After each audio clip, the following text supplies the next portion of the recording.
Nibarwa itunguranye imaze gushyirwa hanze na Bwana Faustin Twagiramungu yigeze kuba minisitiri w'intebe mu gihugu cy'u Rwanda, akaba yaraje kuva mu gihugu cy'u Rwanda akajya kuba hanze y'igihugu cy'u Rwanda. Nibarwa yagize ati ibaruwa ifunguye igenebwa na Ngirente Edouard minisitiri w'intebe wa Repubulika y'u Rwanda, ikaba ari ibaruwa yashyizwe hanze ku itariki ya 1 z'ukwezi kwa 11/2021. Yagize ati impamvu abayobozi batakiboneka mu nshingano zabo. Yagize ati nyakubahwa minisitiri w'intebe, bandikiye nk'umwenegihugu wabaye minisitiri w'intebe w'u Rwanda hagati y'umwaka w'1994 n'umwaka w'1995, nkaba kandi mbikoze mu izina ry'ishyaka Rwandan Dream Initiative RDI Rwanda nziza mbereye umuyobozi. Ati nifuje kandi kubagezaho impungenge dukomeje guterwa n'imiborogo y'abanyarwanda cyane cyane abari mu gihugu imbere, ati babuze igitabara nkaho rero nta buyobozi bukiriho.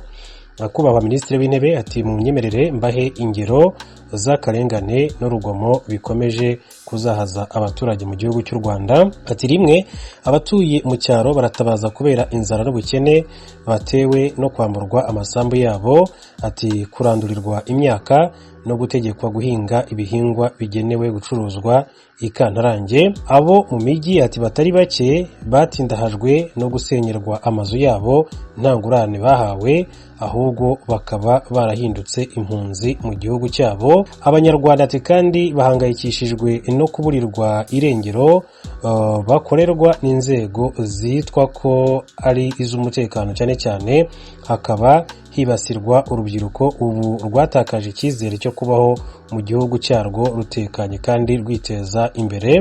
Ati urusasu rukomeje kuvuza ubuhuha, abana b'u Rwanda, ati bakaraswa, ati ku maherere, ati ari ababeshyewe ko bashatse gutoroka atamagereza cyangwa se abazira ko bari bagiye kwambuka imipaka, ati bagenzwa no gushaka amaramuko mu bihugu bituranye n'igihugu cy'u Rwanda. Ati kubera ibyo bibazo rero byose, ati n'ibindi tutarondoye, abaturage ntibahwemye gutakambira abayobozi kugera ku mukuru w'igihugu, ariko bahize mu kangaratete, ati kubera kubura gugitabara.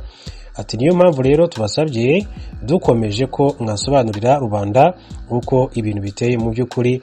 Ati dore ko imyaka igiye kuba 2 yose hari inzego z'ubuyobozi bw'igihugu zitagikora cyangwa se abayobozi batakiboneka mu nshingano zabo, hirengagijwe ibiteganywa n'itegeko nshinga, ati n'andi mategeko arishamikiyeho. Ati ibisobanuro bikenewe rero mu buryo bwihutirwa, ati nibirebana n'ibibazo abanyarwanda bakomeje kwibaza ku nzego nkuru z'ubuyobozi bw'igihugu zitagikora, ati cyane cyane perezida wa Repubulika, inteko ishinga amategeko ndetse na guverinoma. Ati biravuga ko hashize amezi arenga 18 abagize inteko ishinga amategeko umutwe w'abadepite n'uwa Sena kimwe n'inama y'abaminisitiri bahejejwe mu ngo zabo kubera iki, ati badaterana imbona nkubone ngo bakemure ibibazo by'abaturage. Ati kandi twumva hirya no hino mu gihugu amastade y'imikino ahuriramo ibihumbi by'abantu, amasoko, amazu y'urunywero, ati n'urubyiniro, ati byarafunguwe ndetse u Rwanda rukakira amarushanwa mpuzamahanga. None se ibibazo by'abanyarwanda byakemuka bite mu gihe abitwa intumwa za rubanda badaterana ngo babifatire imyanzuro? Ati birazwi ko perezida wa Repubulika ari we ukuriye inzego zose z'igihugu, ni nawe izo nzego zishingiyeho, ati mu mikorere yazo.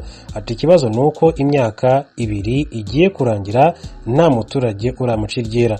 Ati mbona nkubone, ati abanyarwanda mu bibazo bibugarije, ati bamwumva gusa mu manama yo kwikoranabuhanga ahuriramo n'abanyamahanga, bakamubona no ku mafoto, ati yakorewe mu rugwiro.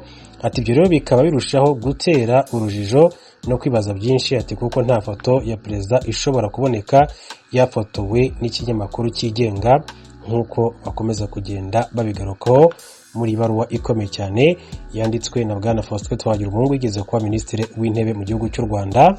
Ikindi, ati ikirushijeho gutera impungenge ni uko tubona hari abantu, ati bihaye gukora inshingano z'umukuru w'igihugu kandi nta tegeko ribahera ububasha. Ataha twavuga nk'inzego za gisirikare zihaye ububasha bwo gushyira abanyarwanda muri guma mu rugo nta buryo bahawe ati bwo kubona ibibatunga.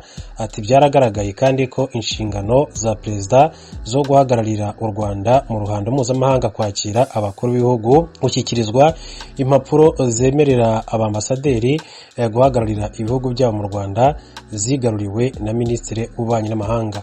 Ese musobanura mute ko Vincent Biruta asimbura perezida wa Repubulika mu buryo bwa magendu? Ati inama z'abaminisitiri bivugwa ko ziba zayobowe na perezida wa Repubulika ngo akoresheje ikoranabuhanga, ariko ibyemezo bifatiwemo Minisitiri w'Intebe akaba ari we wenyine ubishyiraho umukono mu izina rya perezida. None se perezida wa Repubulika ayobora inama ariko akananirwa gushyira ibyavuye muri izo nama ho umukono? Ati ikindi gitangaje ni uko mu minsi ishize amategeko ateka ati mudashobora gusinya mu izina rya perezida asohoka adasinye. Ati mbega nta gaciro afite imbere y'amategeko ariko agashyirwa mu bikorwa. Ati urugero n'amategeko ateka yahinduriye imirimo cyangwa se akazamura mu ntera abayobozi ba gisivile n'aba gisirikare yasohotse nta mukono uriho. Ati nyamara agahita yubahirizwa. Ati musobanura mute ko umukuru w'igihugu adasinya inyandiko zikomeye nk'izo ngizo?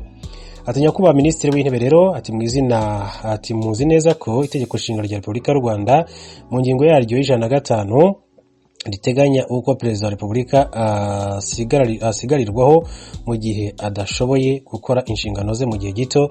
Ati rigateganya nuko asimburwa mu gihe adashoboye gukomeza imirimo ye bitewe n'impamvu zitandukanye. Ati Minisitiri w'Intebe rero niwe usigariraho perezida by'igihe gito, perezida wa Sena akamusimbura iminsi 90. Ati mu gihe rero atagishoboye gukomeza imirimo igihugu cyamushinze. Ati nyuma rero agategurwa amatora yo kumusimbura. Ati igitangaje kandi giteye impungenge nuko hari agatsiko k'abantu bihaye ububasha bwo kwishyira mu nshingano za perezida wa Repubulika ati mu mirimo ye yo mu gihugu ndetse no mu mahanga. Ati niyo mpamvu rero tubasabye ati dukomeje kuvana abanyarwanda mu rujijo ati mukabatangariza ku mugaragaro aho umukuru w'igihugu batoye ngo bayobore aherereye. Ati kuko batakimubona imbona nkubone. Ati nimusabe perezida wa Repubulika asohoke ati mu rugwiro ubundi agaragare. Ataho amaze hafi imyaka 2 yifungiranye, maze nk'uko yari asanzwe abigenza yegera abaturage bamugezeho ibibazo bafite ati abishakira ibisubizo kuko amafoto ye berekwa adashobora kubavana mu kaga abarimo. Ati ibyo niba rero bidakozwe perezida wa Repubulika agakomeza rero kwihisha abanyarwanda ati ntabegere nk'uko byari bimenyerewe. Ati bizarushaho gushimangira amakuru yibaza ku buzima bwe. Ati bityo rero ati byumvikane ko atagishoboye kuyobora igihugu cy'u Rwanda. Nta gushidikanya ko bishobora gukomeza gukurura akajagari n'umutekano muke mu gihugu nk'uko bigaragara hirya no hino muri iki gihe. Ati mumenye kandi ko ingaruka zabyo zizabazwa mwebwe ubwanyu na guverinoma muyoboye. Ati turangije tubashimira uburyo muzaha agaciro iyi mpuruza tubagejejeho. Ati kandi mukazayitugereza no ku bandi bayobozi bagombye rero kuba bari mu nshingano zabo. Ati kugira ngo abaturage bakomeje kugirirwa urugomo n'akarengane batabarwe mu gihe bibangutse. Ati mugira amahoro. Bwana Twagiramungu Faustin ni perezida w'ishyaka RD Rwanda nziza. Ati akaba rero bimenyeshejwe perezida w'inteko ishinga amategeko mu Rwanda, umutwe wa Sena, perezida w'inteko ishinga amategeko mu Rwanda, umutwe w'abadepite, perezida w'urukiko rw'ikirenga mu Rwanda ni nawe washyize rwose umukono kuri iri tangazo. Ngibyo rero byagarutsweho mu ibaruwa ikomeye cyane Bwana Faustin Twagiramungu yandikiye Minisitiri w'Intebe w'u Rwanda Dr Edouard Ngirente amumenyesha ko hari bikwiye gukemuka mu maguru mashya cyangwa se abanyarwanda mu by'ukuri bagahabwa ibisobanuro byaho ibipfa bipfira ndetse n'icyakorwa kugira ngo ibintu birusheho kugenda bibera neza. Ntacyo duhindiyeho ni ibaruwa dusomye ya Faustin Twagiramungu wakunze kumvikana ku ruhande rwo kunenga ibitagenda mu gihugu cy'u Rwanda, yewe n'ibigenda ugasanga rimwe na rimwe hari uko abisobanuye. Gusa ikiriho mukuru w'igihugu kuba wenda bavuga ko agaragara ku mafoto wenda byo birashoboye cyane ko hagira abantu babyumvikanaho, kuko nk'ubu tuvugana yari i Roma mu Butaliyani kandi yagiye agaragara mu mafoto, yagiye agaragara muri video mu by'ukuri atanga ibitekerezo nk'uko mwakomeje kugenda mubona abakurikira cyane cyane amakuru y'ibibera mu Rwanda. Hanyuma perezida wa repubulika kandi yagiye agaragara mu nteko ishinga amategeko yakira indahiro z'abayobozi batandukanye, yagiye agaragara mu biro by'umukuru w'igihugu mu nama zifatirwamo ibyemezo bitandukanye by'abaminisitiri, kandi akagaragazwa mu buryo bwa video apana mu buryo bw'amafoto. Sinibaza rero impamvu bavuga yuko atagaragara. Reka tuve kuri inkuru ya bwana Faustin Twagiramungu dukomeze tubira hamwe n'andi makuru make yakomeje kugenda avuga. Lieutenant Colonel Dr Guido Rugumire wigeze kuba mu buyobozi bukuru bw'ibitaro bya Kanombe yaje kwitaba Imana aciye iminsi igera kuri 4 akabaza gushyingurwa kuri uyu uwa mbere nk'uko aya makuru abivuga. Umugore witwa Teddy Gacinya yabwiye kimwe mu bitangazamakuru byandika bikorera imbere mu gihugu cy'u Rwanda ko yari amaze igihe arwaye aza kwitaba Imana kuwa gatatu tariki 27 Ukwakira 2021. Yagize ati yafatiwe n'uburwayi Addis Ababa muri Ethiopia, ati mu muryango wa Afurika yunze ubumwe aho yakoraga. Lieutenant Colonel Dr Rugumire akaba yarabaye mu buyobozi bukuru bwa Kanombe muri 2011 mbere yuko ahabwa izindi nshingano mu muryango wa Afurika yunze ubumwe. Yasezeweho rero mu gisirikare mu Kwakira, akaba aribwo yasezerewe mu gisirikare mu Kwakira na 13. Icyo gihe yari umwe mu basirikare bakuru 16 bahawe ikiruhuko. Biteganyijwe ko rero aza gushyingurwa kuri wa mbere mu Gushyingo tariki ya mbere 2021 saa 9 mu irimbi rya gisirikare i Kanombe, nk'uko amakuru yose ajyanye n'umuhango wo kuza kumerekeza bwa nyuma rero akomeza kugenda abivuga.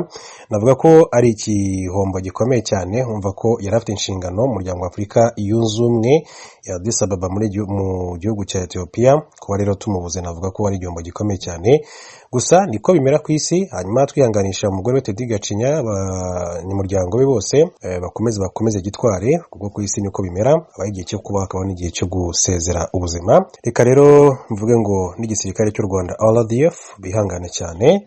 Hanyuma dukomeze tureba n'andi makuru atandukanye akomeje kugenda avugwa. Perezida wa Repubulika y'u Rwanda Paul Kagame yatabarije ibihugu bikennye bifite ubukungu bwashegeshwe n'icyorezo cya COVID-19. Paul Kagame yasabye ibihugu bikize ku isi kongera imbaraga mu buvugizi no gutera inkunga ibihugu bikiri mu nzira y'amajyambere byashegeshwe na COVID-19 kugira ngo byongere kuzahuka bisubire mu nzira y'iterambere. Yabitangaje kuri iki cyumweru i Roma mu Butaliyani ahateraniye inama ihuza abakuru b'ibihugu 20 bikize ku isi G20. Mu kiganiro cyagarutse ku kubaka iterambere rirambye, Perezida w'u Rwanda Paul Kagame yashimye umwanzuro wafashwe muri Kanama uyu mwaka n'abaminisitiri ndetse kandi n'abaguverineri ba banki nkuru z'ibihugu bigize G20 nk'uko yabigarutseho. Aba bayobozi biyemeje kongerera ikigega mpuzamahanga cy'imari IMF miliyari 650 z'amadolari kugira ngo kibashe kurushaho gufasha abanyamuryango bacyo kuzahura ubukungu bwasubijwe inyuma n'icyorezo cya COVID-19. Perezida Paul Kagame yavuze ko ari umwanzuro mwiza wafashwe, gusa asaba ko harebwa ku gufasha by'umwihariko ibihugu bikiri mu nzira y'amajyambere bifite ubukungu bwahungabanye. Ati ni intambwe nziza mu gukemura ikibazo cy'amikoro nubwo hakenewe menshi. Ati miliyari 21 z'amadolari y'Amerika muri IMF niyo yagenewe ibihugu biri mu nzira y'amajyambere. Turasaba ko yakongerwa hagendewe ku bikenewe. Perezida Paul Kagame akaba yavuze ko iyi ngoboka yo kuzahura ubukungu ari ingenzi cyane cyane ku rubyiruko n'abagore. Ati bizafasha mu kwihutisha izahuka ry'ubukungu mu bihugu bidafite ibigega nzahurabukungu.